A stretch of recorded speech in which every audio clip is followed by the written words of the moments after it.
Saya terus terang saja, saya kirim sinyal kepada Mendagri untuk mencopot saja. Karena memang PJ ini nggak ngerti ngerjain apa.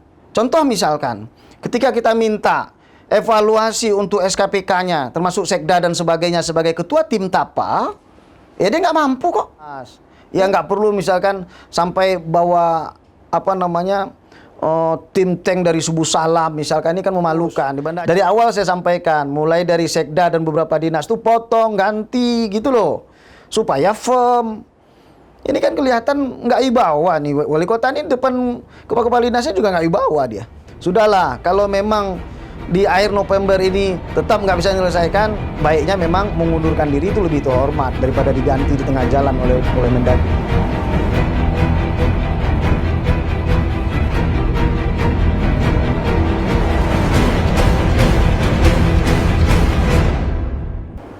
Assalamualaikum warahmatullahi wabarakatuh. Kembali lagi dengan saya Siti Aminah di channel PTM, tepatnya di episode ke-29 tahun ketiga edisi Senin 28 November 2022. Bagi rekan yang belum subscribe, silahkan subscribe, dan kita masih menunggu komentar yang positif dan membangun pastinya.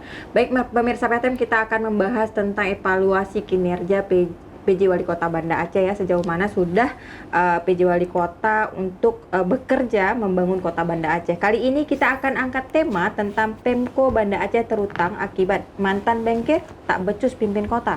Bersama narasumber kita Dr. Nasrul Zaman, STMKes. Beliau adalah pengamat kebijakan publik. Assalamualaikum Bang Nasrul. Waalaikumsalam warahmatullahi wabarakatuh. Apa kabar nih Bang? Ya alhamdulillah ya, tapi ya kita kembali ketemu ngelihat Banda Aceh yang lari di tempat.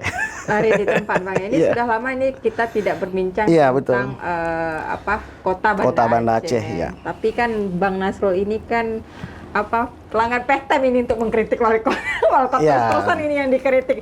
Tapi Bang Nasrul, sebelum ke tema kita Pemko Banda Aceh terutang akibat mantan bankir tak becus pimpin kota. Ini kan PJ wali kota kan sudah lebih lah ya, kalau 100 hari sudah lebih lah ya. Lebih ya, sudah, dari bulan 6 ya. Ada nggak nampak nih hal-hal yang positif dibangun oleh PJ nih, Bang Nasrul? Iya, kita harus memulai lagi sebenarnya asal muasal Babun Nujul yang nggak selesai. Karena kelihatan sekali PJ ini menjadi bagian dari rezim lalu. Kenapa? Karena SKPK-nya mulai Sekda sampai ke Pak Kepala ini masih bagian dari Pak Amin. Utang ini diakibatkan oleh kepemimpinan Pak Amin. Ya kan? Kemudian hendak diselesaikan oleh orang-orang Pak Amin. Jadi kan hal yang mustahil ini sebenarnya. Nah, kemudian datang PJ dengan minim kemampuan begini, ini jadi soal juga. Jadi ada kemungkinan ya utang ini bisa berlanjut di 2023 atau nanti tersisa lagi 2024. Kalau kita melihat pola dan cara penanganan dari PJ ini terhadap hutang-hutang yang diakibatkan oleh kepemimpinan Pak Amin yang menurut saya ngasal itu. Jadi nggak ada upaya yang dilakukan oleh PJ sekarang untuk melunasi hutang nih Bang Nasrul? Ya mungkin ada upaya, tetapi saya melihatnya begini. Upaya itu tidak dikonsultasikan atau tidak disampaikan dengan baik ke publik secara luas. Nah sehingga kita tidak tahu tahapan-tahapan strategis apa yang dilakukan. Misalkan ya, kalau kita lihat misalkan semangatnya, ini sampai sekarang misalkan beberapa honor tunjangan dari ASN itu belum dibayar sampai sekarang. Masih ada 8 bulan, tunjangan 8 bulan, 3 bulan. Nah ini masih terjadi. Jadi kan kita nggak melihat perubahan yang kemarin ternyata tidak menyelesaikan juga gitu. Nah masalahnya. Nah tapi ini kemudian ya kalau kita lihat misalkan tiba-tiba gaji geci itu malah mulai rutin keluar masa PJ ini. Nah, gaji geci rutin keluar masa PJ ini. Ini ada apa sebenarnya? Kenapa honor PNS nunggak sampai 8 bulan, terus ada tunjangan yang sampai 3 bulan, tapi honor geci ini jadi lancar. Nah, ini pertanyaan saya. Artinya honor geci lancar, apakah memang Pak Amin sebelumnya tidak lancar nih Pak Bang Nasrul? Iya, informasi awal memang Pak Amin nggak lancar, gaji geci itu malah nunggak 1, 2, 3 bulan. Nah ini juga kan jadi soal tadi saya bilang. Jadi utang yang disebabkan oleh Pak Amin itu menumpuk, tapi juga soal administrasi manajemen penggajian itu jadi bermasalah misalkan.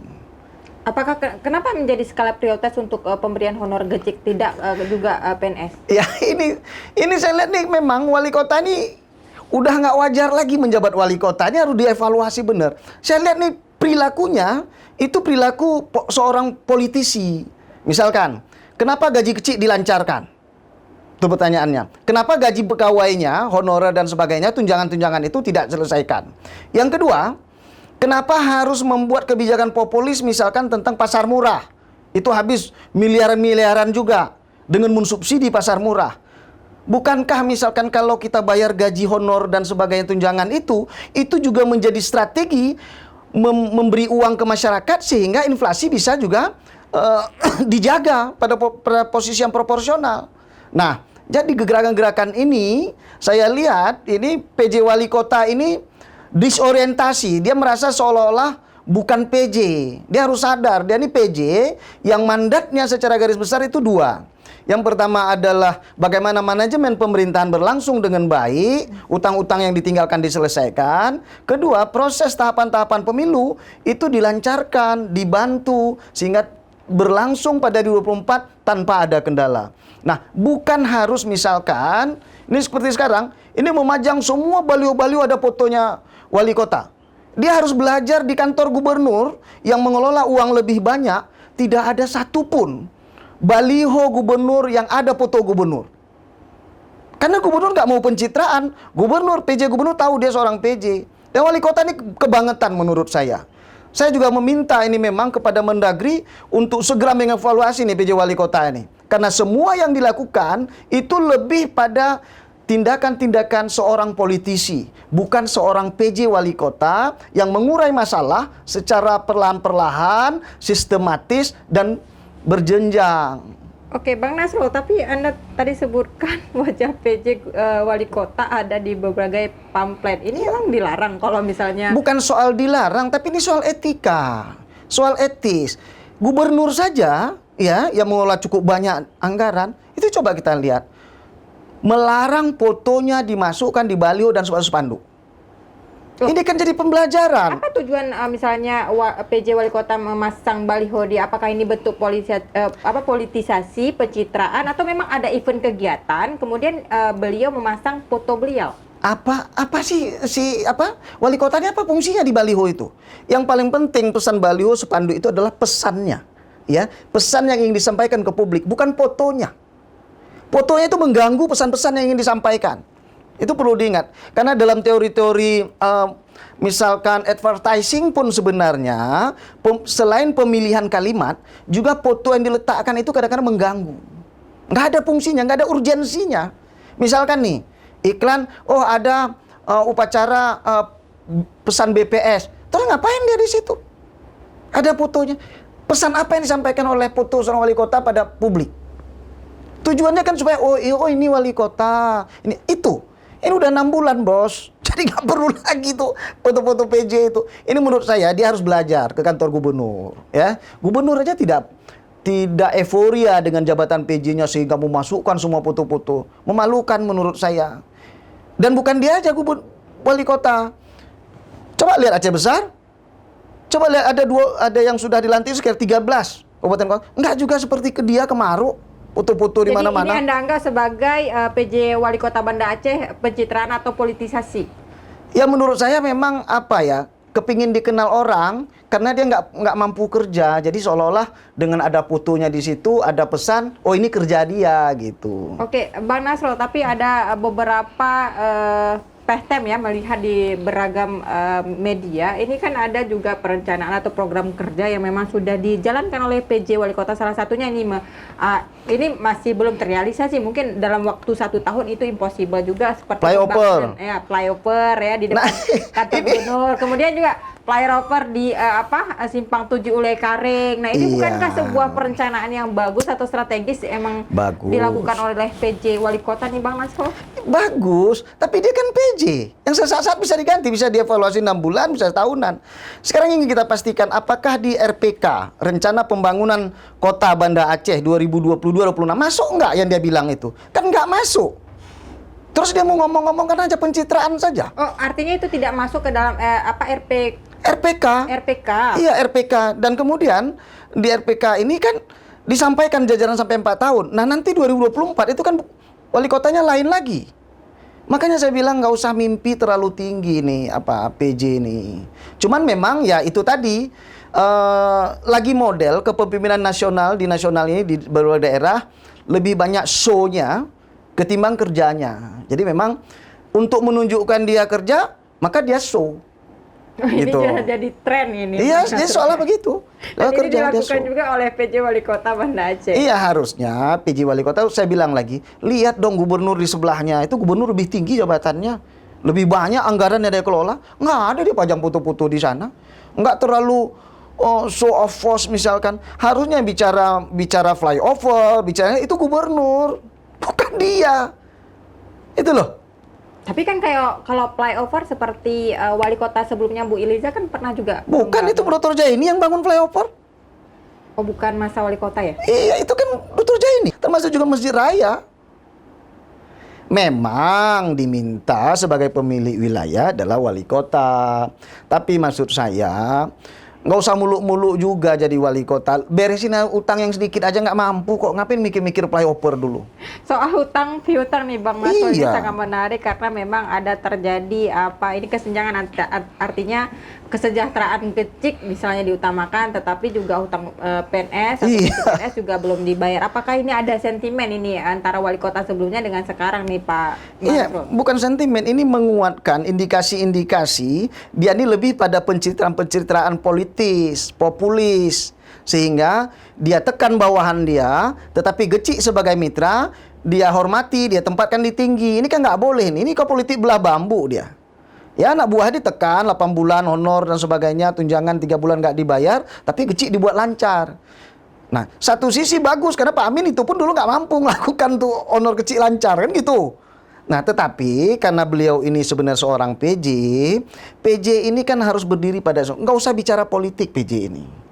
Ya, nggak usah mimpi dia mau jadi wali kota, nggak usah bermimpi begitu. Bisa jadi mungkin mau mencalonkan wali kota nih Bang Nasrul, kan itu hak personalnya Pak PJ wali Hak kota. personal, tetapi kan sudah diingatkan oleh menteri dan presiden tentang tugas-tugas pokok PJ. Karena kalau dia lakukan itu pencitraan dan sebagainya akan mengganggu kinerja pemerintahan. Kalau seandainya ini PJ ini udah selesai, tapi dia juga bisa mencalonkan di pemilu 2020, bisa kan? Bisa. Nggak ada larangan. Kenapa nggak bisa? Boleh sekali malah. Boleh sekali. Nggak ada masalah. Bisa. Tapi ada soal etis ya.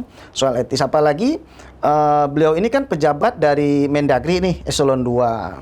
Harusnya punya sikap-sikap etik yang lebih baik dari pejabat daerah. Nah gitu, dia harus memberikan keteladanan ya. Contoh bagi pejabat-pejabat daerah lain harusnya bagaimana menerima mandat seorang PJ.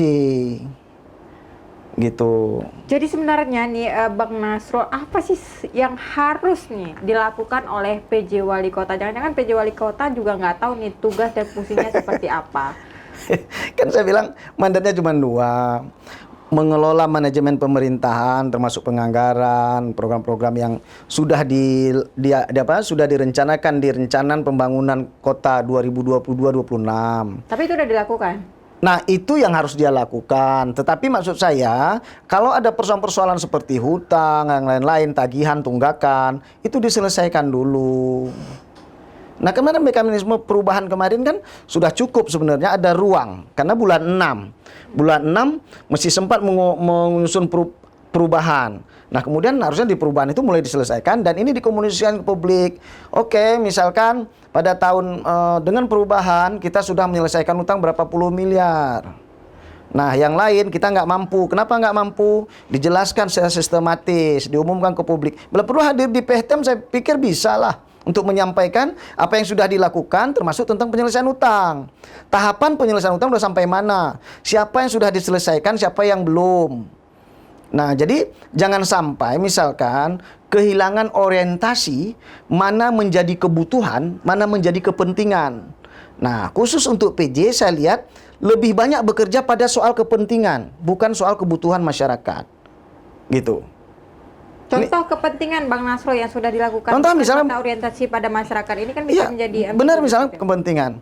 Kenapa tidak diselesaikan misalkan mengutamakan penyelesaian hutang-hutang proyek dibanding dengan hutang-hutang pada ASN. Itu satu, ya.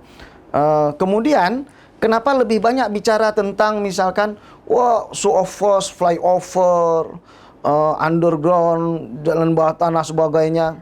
Tapi yang kecil-kecil selesain aja dulu. Banyak kok tunggakan atau tunggakan program dan kegiatan yang belum berlangsung di masa Pak Amin. Saya pernah komplain ke Pak Amin soal tata ruang, ya, soal infrastruktur. Jalan-jalan kecamatan di Kota Banda Aceh itu perlu sekali dibenahi. Itu dulu punya dia buat. Bagaimana sinergi antara Satpol PP, kemudian PU, kemudian Badan Pertanahan di dalam mengelola infrastruktur di komplek-komplek perumahan yang sedang berlangsung saat ini. Pembangunan-pembangunan di dalam Kota Banda Aceh ini semeraut. Dampaknya apa? Saya pernah bilang, kalau ke depan kita kemudian menjadi kota yang modern, nggak mampu karena memang layanan-layanan sosial terkendala akibat infrastruktur di masyarakat kita yang tidak memungkinkan layanan sosial itu optimal. Contoh misalkan pemadam kebakaran nggak bisa masuk, jalannya terlalu kecil, kemudian bentuknya juga nggak mungkin. Nah, masih banyak juga beberapa ruas jalan belum diaspal di Kota Banda Aceh ini. Harusnya kan itu menjadi prioritas. Nggak usah dulu cat langit dengan flyover dan underground lah. Meskipun anggarannya belum tahu dari mana Kan toh juga flyover nggak ada anggarannya, belum tahu anggarannya dari mana. Kan bagus beliau pidato, ya semacam saya selama 1 tahun ini, insya Allah saya akan memprioritaskan. Tidak akan ada lagi jalan yang tidak diaspal di Kota Banda Aceh, dimanapun masyarakat saya berada. Keren tuh. Sambil itu, saya akan membenahi lebar jalan, terutama jalan kecamatan, untuk bisa dilayani oleh ambulan, bisa dilayani oleh pemadam kebakaran. Sehingga kalau terjadi sesuatu, masyarakat cepat terlayani. Oh, keren. Nah, itu keren tuh. Artinya ini mungkin Bang Nasrul ini terkait hutang juga, berapa sih sebenarnya jumlah hutang yang tersisa nih? Ya itu kan belum dijelaskan ke publik hasil penyelesaian dengan mekanisme perubahan kemarin berapa yang sudah diselesaikan. Tadi kalau report terakhir saya bilang masih ada yang tunggakan yang 8 bulan dan 3 bulan honor dan tunjangan kinerja, ya berarti kan masih besar hutang itu. Kalau DPRK atau ini dalam hasil pansus kemarin kan mungkin 100-an miliar kan. Tapi kan belum lagi diumumkan, mungkin karena masih bulan 12, masih dalam proses pencairan. Kita belum tahu nih berapa yang sudah berhasil diselesaikan oleh Pemko terhadap utang-utang itu. Mungkin nanti di akhir Desember, ya setelah hasil audit BPK mungkin kita akan tahu. Kalau seandainya nih masa jabatan PJ juga selesai, tapi hutang juga belum lunas, apakah ada resiko nih Bang Nasrul? Iya, nggak ada resiko, cuman soal soal moral ya. Bagaimana kita bekerja, masa nggak mampu menyelesaikan hutang, kan uangnya ada, dimasukkan di dalam penganggaran dengan catatan lakukan belanja yang ikat pinggang. Nah, belanja ikat pinggang itu memprioritaskan urusan-urusan wajib dulu. Jangan ada proyek-proyek. Nah, seperti ini misalnya tiba-tiba alokasikan untuk pasar murah sekian puluh miliar. Bukan nggak boleh, boleh saja. Tapi apakah memang ini sudah sangat membutuhkan sekali pasar murah? Kayak itu perlu kajian juga.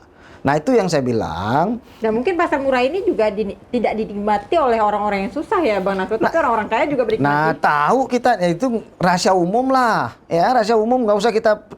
Kalau dilakukan riset tentang ini juga, misalkan pasar murah ini nggak 100% tepat sasaran. Nah, kita tahu lah itu yang begitu, bagaimana nomor itu dipesan duluan, ngantri dan sebagainya. Tapi kita kesampingkan buruk sangka itu, tapi secara programatik, apakah ini menjadi kebutuhan Pemko Banda Aceh atau menjadi kepentingannya PJ Wali Kota Banda Aceh? Itu yang paling penting diselesaikan. Ada hal lain lagi Bang Nasrul yang perlu disampaikan mungkin terkait tentang kinerja PJ Wali Kota, karena memang mengevaluasi kinerja PJ Wali Kota ini sedikit berat, atau mungkin Anda ingin Mendagri mencopot nih? Oh iya, saya terus terang saja, saya kirim sinyal kepada Mendagri untuk mencopot saja, karena memang PJ ini nggak ngerti ngerjain apa. Contoh misalkan, ketika kita minta evaluasi untuk SKPK-nya, termasuk Sekda dan sebagainya sebagai ketua tim TAPA, ya dia nggak mampu kok. Jangan-jangan dia takut sama Sekdanya. Terus kita harapkan kepemimpinan PJ seperti apa menyelesaikan Kota Banda Aceh. Harus beliau ingat, Kota Banda Aceh ini penduduknya itu kritis-kritis. Ya, penduduknya bukanlah, misalkan mohon maaf nih, di wilayah yang remote area, enggak. Semua orang-orang hebat, orang-orang besar tinggalnya di Banda Aceh. Jadi dia nggak usah sembunyi seolah-olah menampilkan diri populis dan sebagainya, tapi bekerja tidak mampu. Orang tahu kok, orang bisa baca. Upaya-upaya meningkatkan PAD juga nggak kelihatan. Apa yang dilakukan dengan misalkan? Kan salah satu untuk membayar utang itu adalah bisa melalui peningkatan upaya pemungutan PAD. Diversifikasi PAD juga nggak kelihatan. Nggak pernah beliau bicara, oh ini memang PAD kita masih terbatas, sehingga kita perlu diversifikasi. Banyak cara untuk diversifikasi PAD misalkan. Contoh misalkan, yang belum optimal dikutip di Kota Banda Aceh inilah pajak makan minum. Pajak makan minum siapa yang hitung? Begitu banyak misalkan restoran atau kafe kelas 1, kelas 2 atau kelas 3. Ya, tapi kan nggak jelas bagaimana pajak makan minumnya. Kemana dibayar? Ada dibayar atau tidak? Nah ini yang harus dipikirkan PJ. Jadi nggak usah cat langit, wah kita bangun flyover. Emang lu siapa? Tahu juga bentar bulan depan udah selesai dia. Baik Bang Nasrul, tapi ada juga nih statement dari mungkin dari pihak yang pro terkait dengan PJ Wali Kota. Katanya gini, para pengkritik misalnya untuk PJ Wali Kota jangan over katanya. Kenapa? Mungkin tidak bisa memberikan setiap pimpinan nggak mungkin bisa melakukan dalam jangka 6 bulan sekaligus. Terus kalau ada orang bisa lakukan gimana? Suruh mundur aja dia. Memang sudah ada yang pernah melakukan 6 bulan kerja langsung nampak. Banyak yang bisa, banyak contoh-contoh. Misalkan, coba lihat di Aceh Tenggara. Itu bagus PJ-nya. Dalam 1 bulan, 2 bulan masyarakat sudah puas. Lihat Singkil. Bagus kok. Antusiasme masyarakat mendukungnya tinggi. Terus kita bilang apa? Itu baru berapa bulan mereka? Di Singkil baru berapa bulan? Aceh Tenggara baru berapa bulan PJ-nya? Jadi maksudnya jangan bilang begitu. Tugas masyarakat sebagai mengkritik itu adalah yang sayang sama PJ ini. Jadi jangan sampai dia gagal di Banda Aceh, nanti di Jakarta nggak dihargai orang lagi. Gitu dipercaya Mendagri aja nggak mampu kok. Kita melihat ini Bang Nasrul masa Pak Amin ya, sebelum PJ wali kota sebelumnya, kemudian diganti juga PJ, seolah-olah ini sangat berat menata Kota Banda Aceh. Di mana sebenarnya letak problemnya, inti masalahnya Bang Nasrul? Inti masalahnya di kapasitas PJ Wali Kota. PJ Wali Kota tidak firm, tidak bisa melihat persoalan mana kemudian dibuat skala prioritas, mana harus diselesaikan, ya, mana yang bisa ditunda dulu. Parameternya adalah yang mana milik publik, masyarakat lebih luas, kemudian mana punya privat. Misalkan beberapa sektor untuk pembayaran utang ada yang untuk perusahaan, ini ada untuk masyarakat, ini ada untuk pegawainya. Yang mana didahulukan dulu? Prioritas itu harus ada. Mekanismenya mana? Kemarin sudah digunakan mekanisme perubahan. Mekanisme perubahan mampu menyelesaikan berapa miliar utang. Kemudian berapa yang disampaikan di 2023. Tapi ingat, mekanisme penyelesaian utang itu hanya ada 2 sebenarnya. Yaitu yang pertama meningkatkan PAD, yang kedua menjual aset. Jangan ujuk-ujuk utang yang dibikin Pak Amin secara sembarangan ini dimasukkan di 23. Ini beban rakyat. Nah itu tadi mekanisme misalkan meningkatkan PAD nggak kelihatan. Apa yang dilakukan PJ Wali Kota untuk meningkatkan PAD? Atau apa yang dilakukan untuk jual aset? Selesaikan utang itu. Jadi maksud saya kalau memang form nih ya PJ Wali Kota, maka pada 2023 sebenarnya utang sudah tuntas, sehingga siapapun menjadi pejabat wali kota dia bisa bilang gua tuh yang menyelesaikan utang Banda Aceh. Kan keren.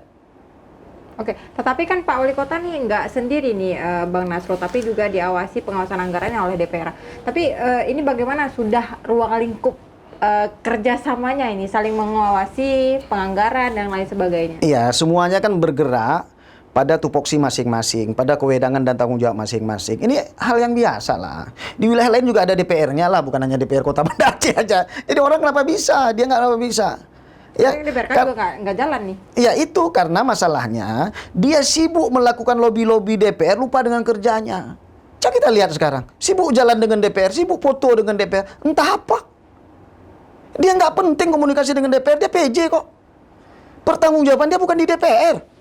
Pertanggungjawaban dia ke Mendagri sebagai yang menunjuk. Kan gitu. Jadi dia harus paham posisinya. Ini jadi soal nih memang. PJ nggak ngerti dia posisinya di mana. Oke, tapi sejauh ini juga tidak ada yang kontra nih, atau masyarakat sudah mulai jenuh nih terkait tentang. Iya, sekarang masyarakat sibuk memenuhi kebutuhan sehari-hari. Masyarakat sekarang lagi repot, ekonomi lagi nyungsep sekarang. Ya kita kemudian yang punya waktu dan pemikiran lebih, inilah yang berfungsi untuk mengontrol beliau, menyampaikan kepada beliau. Masyarakat kan nggak bisa bersuara, tapi masyarakat cukup merasa. Kan di situ letaknya. Maka orang-orang kemudian yang paham seperti Pehtem, kita-kita dan beberapa yang lain, ya bersuara saja. Minimal ini menjadi cubitan-cubitan atau ya untuk buat apalah, buat fresh wali kota lah gitu. Biar bisa membangun kembali ya. Iya. Tapi tersisa waktu 6 bulan ini Bang Nasro, kalau misalnya untuk PJ Wali Kota Banda Aceh, apakah misalnya dalam waktu 6 bulan ini beliau bisa memperbaiki seluruh tatanan yang memang kegagalan-kegagalan Nggak yang mampu. Anda anggap seperti tadi? Nggak mampu. Sudah kelihatan dalam 6 bulan pertama ini juga nggak punya sesuatu yang misalkan membuat kita yakin dia mampu dalam 6 bulan ke depan. Jadi menurut saya sudah saatnya Mendagri mencopot saja, mengganti kepada yang lain yang lebih firm. Ya diganti saja Siapa dengan yang berhak menyurati Mendagri untuk mencopot PJ Wali Kota? Semua kita berhak. Masyarakat berhak, DPR berhak, LSM berhak, Ormas berhak, semua kita berhak. Nggak ada misalkan hak ini dimonetisasi, enggak. Tinggal tadi hak kita sampaikan, kemudian apakah Mendagri mendengar. Itu saja. Kemudian Mendagri nanti pasti melakukan penilaian terhadap capaian-capaian selama ini. Kalau nanti dilihat memang tidak mampu, pasti dicopot. Pasti dicopot. Berarti ini meminta ya Mendagri untuk mengevaluasi kinerja PJ Wali Kota Banda Aceh. Untuk closing statement nih, silakan sampaikan kepada pemirsa Pehtem nih Bang Nasrul dan juga PJ Wali Kota, apakah memang ini harus survive, bertahan atau mundur secara teratur? Iya, Pak PJ Wali Kota nggak perlu merasa besar kepala dulu dengan misalkan meninggi-ninggikan kecil, misalkan kemudian foto sana sini dengan DPR di setiap baliho foto, tapi cukup kerjalah yang efektif, bikin skala prioritas. Ya nggak perlu misalkan sampai bawa tim tank dari Subuh Salam, misalkan, ini kan memalukan. Di Banda Aceh ini banyak kok yang jago-jago yang bisa gitu. Pilihlah teamworkmu yang bagus. Dari awal saya sampaikan, mulai dari sekda dan beberapa dinas tuh potong, ganti gitu loh. Supaya firm. Ini kan kelihatan nggak ibawa nih. Wali kota ini depan kepala dinasnya juga nggak ibawa dia. Gimana kita harapkan penghasilan seperti ini? Oleh karena itu saya pikir, sudahlah. Kalau memang di akhir November ini tetap nggak bisa menyelesaikan, baiknya memang mengundurkan diri itu lebih terhormat daripada diganti di tengah jalan oleh Mendagri.